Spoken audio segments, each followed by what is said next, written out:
Hello students, today we are going to discuss about the mirror formula and magnification. In a spherical mirror, the distance of the object from the pole, the distance of the image from the pole, the focal length, the radius, what all these are, today we all are going to discuss about it. Okay, so first of all, let's have this, that what is mirror formula. Actually में जो mirror formula है वो है क्या और कहाँ use किया जाता है, क्यों यूज़ किया जाता है. सो मिरर फार्मूला जो है वो ऑब्जेक्ट, इमेज, इन दोनों का रेशो क्या है, कितनी दूरी पर हैं, उनका साइज क्या होगा, इसके बारे में बताता है. अब हमें एक फॉर्मूला यहाँ पर दिया हुआ है, देखिए 1/v + 1/u is equal to 1/f. तो ये दिया हुआ है, इसको हम अलग अलग तरीक़ों से लिख सकते हैं. 1/f - 1/v is equal to 1/u, ये भी लिखा जा सकता है. दूसरा तरीका क्या हो सकता है, इसको हम लिख सकते हैं 1/f is equal to 1/f - 1/v and 1 is equal to 1/u, and the u also may be in side of f. 1/f - 1/u is equal to 1/v. So there may be different types of this formula to use.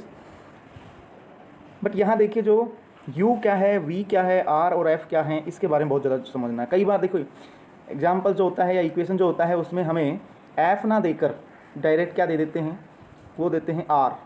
ये r show कर देते हैं. अब जो है कई बच्चे confuse हो जाते हैं कि r तो हमने पढ़ा ही नहीं, तो ये कहाँ से लिखें हम. सो r जो है f का जस्ट डबल होता है. ठीक है, r is equal to 2 × f. एक तो ये बात. दूसरी बात, अगर r नहीं दिया है और f दिया है, पूछ रहे हैं r के बारे में, so f is equal to just half of r. तो इसको किसी भी तरीके से आप यूज कर सकते हैं. ठीक है, अब समझिए. सबसे पहले देखिए u क्या है. u है ऑब्जेक्ट की डिस्टेंस. कहाँ से, सेंटर, ये जो पोल होता है लेंस का, मिरर का जो पोल है, वहाँ से ऑब्जेक्ट के बीच की जो डिस्टेंस होगी वो u कहलाएगी. ठीक है, ऑब्जेक्ट जहाँ भी हमने रखा वो ऑब्जेक्ट की जो बीच की जो डिस्टेंस है वो होगी u. Then the image distance v. So v जो होगी वो होगी पोल से इमेज जहाँ फॉर्मेशन हो रही है उसके बीच की डिस्टेंस. क्लियर. v. अब यहाँ अब कई बार कंफ्यूज हो जाएंगे कि u पे क्या होता है, u और v कहीं आपस में इंटरचेंज ना हो जाए. ऑब्जेक्ट को कहीं हम v लिख दें और इमेज डिस्टेंस को कहीं u लिख दें. इसका बिल्कुल सिंपल फॉर्मूला है. सिंपली इसको कैसे समझेंगे, पहले हम ऑब्जेक्ट को ही तो रखेंगे. ठीक है ना, इमेज तो बाद में बनेगी, पहले रखेंगे हम ऑब्जेक्ट को. दैट इज़ वाई हम क्या करेंगे, तो पहले जो रख रहे हैं ऑब्जेक्ट को पहले रख रहे हैं. That is why the distance of object will be u, क्योंकि u जो है अल्फ़ाबेट में पहले आता है, v से पहले आता है u. समझिए. सो ऑब्जेक्ट को पहले रखेंगे और इमेज बनेगी उसके बाद में. सो जो बाद में आ रहा है वो v होगा और जो पहले आ रहा है वो u होगा. That is clear. ठीक है, अब इसका जो रिलेशन है इन तीन क्वांटिटीज़ के बीच में, these three quantities v, u and f, इसको हम r भी रिप्रेजेंट कर सकते हैं, r भी लिख सकते हैं. ठीक है, f की जगह हम क्या कर सकते हैं, r/2 भी लिख सकते हैं, या हम लिख सकते हैं 2/r also. 1/v + 1/u is equal to 2/r, ऐसे भी लिखा जा सकता है. ठीक है, सो इसको इंटरप्रेट करने का आपका अलग अलग तरीका हो सकता है और एग्ज़ाम में किसी भी तरीके से इसको यूज किया जा सकता है. अब समझिए, यहाँ पर एक साइन आता है प्लस और एक होता है माइनस, पॉजिटिव और नेगेटिव. इसके बारे में कल हम बात कर चुके हैं कि कब आपको किसकी डिस्टेंस को पॉजिटिव लेना है और किसकी डिस्टेंस को नेगेटिव लेना है. ध्यान दो, ये एक प्लस साइन आप ध्यान रखें हमेशा. हम जब भी ऑब्जेक्ट रखेंगे तो यहीं रखेंगे. ठीक है, ये एरिया है और ये जो एरिया है x नेगेटिव है, ये जो एरिया है x पॉजिटिव है.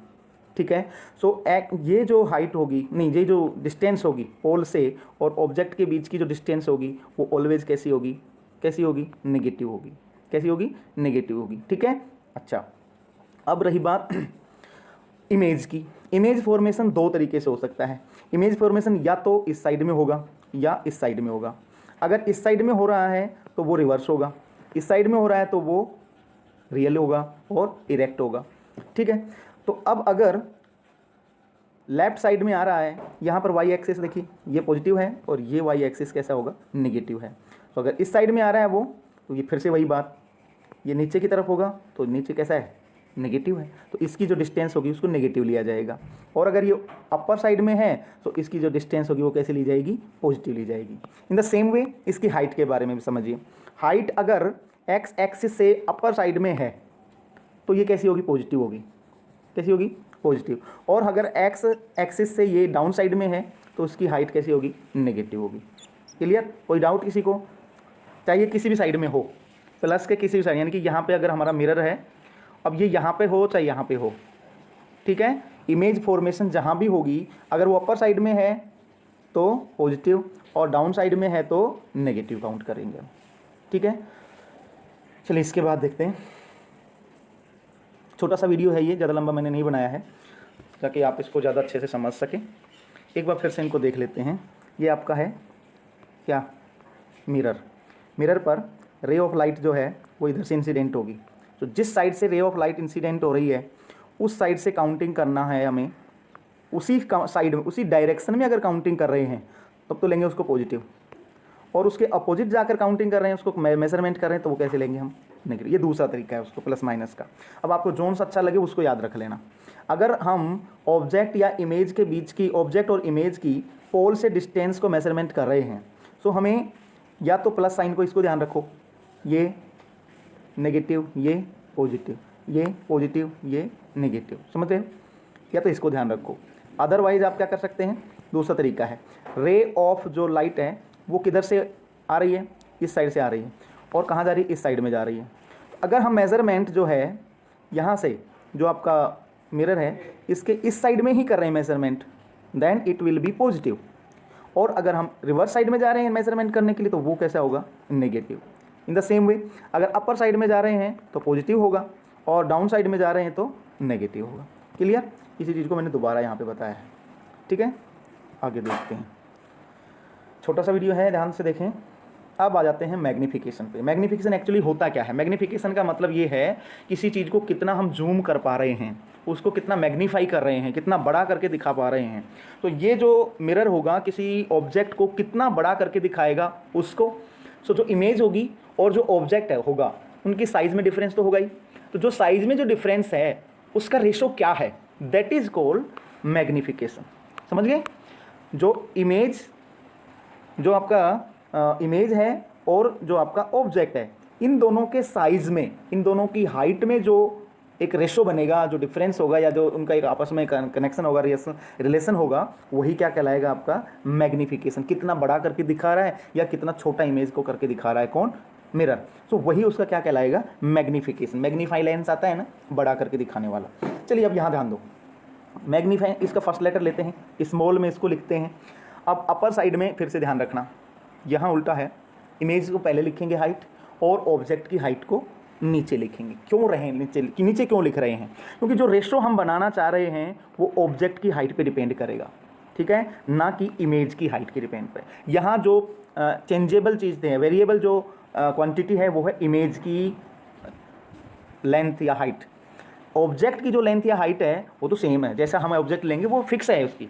लेकिन इमेज जो है, इस ऑब्जेक्ट की जो इमेज होगी वो वेरिएबल होगी, उसका पोजीशन चेंज करने से वो कम, छोटी, बड़ी ऐसे हो सकती है। That is why upper side को, चेंजेबल को ऊपर ले रहे हैं और जो नॉन चेंजेबल है उसको कहाँ ले रहे हैं हम, डाउन साइड में। सो हाइट ऑफ इमेज को h डैश से लिख रहे हैं और हाइट ऑफ ऑब्जेक्ट को ओनली h से लिख रहे हैं। अब यहाँ एक रिलेशन और है, किसमें? हाइट ऑफ इमेज और हाइट ऑफ ऑब्जेक्ट में। तो यहाँ भी ध्यान दो, ऑब्जेक्ट को हम u से शो कर रहे थे और इमेज को हम v से शो कर रहे हैं। तो यहाँ भी वही बात, h1 जो होगा वो किसके इक्वल होगा, v के इक्वल होगा, और h अकेला h होगा वो किसके इक्वल होगा, u के इक्वल होगा। तो इसको इस वे में भी हम क्या कर सकते हैं, रिप्रेजेंट कर सकते हैं, ध्यान रखना। अब यहाँ पर है हाइट ऑफ ऑब्जेक्ट, कैसे, कब लेंगे, पॉजिटिव, और कब लेंगे, नेगेटिव। वर्चुअल जो इमेज होगी, वो ध्यान रखना यहाँ बनेगी हमेशा। जो आपका पोल है, पोल और जो आपका C और F है उस साइड में बनेगी और नीचे की तरफ रिवर्स बनेगी, है ना, इन्वर्स बनेगी।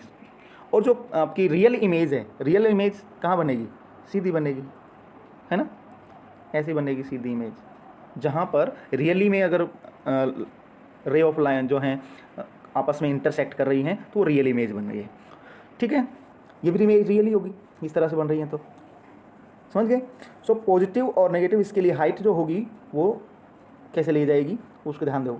ऑब्जेक्ट की हाइट है वो कैसे ली जाएगी, पॉजिटिव फॉर वर्चुअल इमेज, और रियल इमेज के लिए कैसे ली जाएगी, नेगेटिव लिया जाएगा। Negative sign is a symbol of image whether it will be a real image और a virtual image. Negative sign से आपको पता चल जाएगा, अगर नेगेटिव साइन है तो वो कैसी है, रियल इमेज है, और अगर पॉजिटिव साइन उसके साथ में लगा हुआ है इसका मतलब वो कैसी है, वर्चुअल इमेज है। ठीक है, तो ये ज़्यादा बड़ी चीज़ नहीं थी, बहुत छोटा सा ये लेसन है अपना, छोटा सा ही मैंने बनाया भी है, छोटा रखा है क्योंकि अगला जो टॉपिक आने वाला है वो थोड़ा लेंदी रहेगा इससे, रिफ्रैक्शन ऑफ लाइट। कुछ बच्चों ने भी पूछा था सर रिफ्रैक्शन ऑफ लाइट को लेकर आओ, डेफिनेटली हम आ रहे हैं उसी टॉपिक पर आगे चल रहे हैं, और आप सभी से यही बस मैं रिक्वेस्ट करूँगा अपनी पढ़ाई पर फोकस रखें, पढ़ाई करते रहें, वेट ना करें, time is passing very fast. ठीक है, तो नेक्स्ट हमारा जो लेसन होगा वो किस पर होगा, नेक्स्ट हमारा लेसन होगा रिफ्रैक्शन ऑफ लाइट। ठीक है, refraction of light and refraction through a rectangular slab, glass slab, rectangular glass slab पर के बेस के थ्रू जो लाइट का रिफ्रैक्शन हो रहा है, अभी तक रिफ्लेक्शन पढ़ रहे थे, अब होगा रिफ्रैक्शन। रिफ्लेक्शन क्या हो रहा था, जैसे किसी भी सरफेस से इंसिडेंट होकर वापस निकल जाना। ठीक है, अब क्या होगा, किसी एक ऐसी सरफेस के इनसाइड होगा फिर बाहर निकलेगा, ये होगा आप उसका रिफ्रैक्शन। तो रिफ्रैक्शन और रिफ्लेक्शन में डेफिनेटली आप अंतर जान गए होंगे, नहीं तो एक बार फिर से इन चीज़ों को देख लेना, ये बेसिक थिंग्स हैं, बार बार रिपीट नहीं की जाएंगी। ठीक है, सो नेक्स्ट लेसन हम इसके ऊपर रखेंगे। आई होप आप सबको वीडियो जो है पसंद आया होगा। लेसन में अगर कहीं कोई दिक्कत है डेफिनेटली आप पूछ सकते हैं और व्हाट्सएप भी कर सकते हैं। Okay, bye.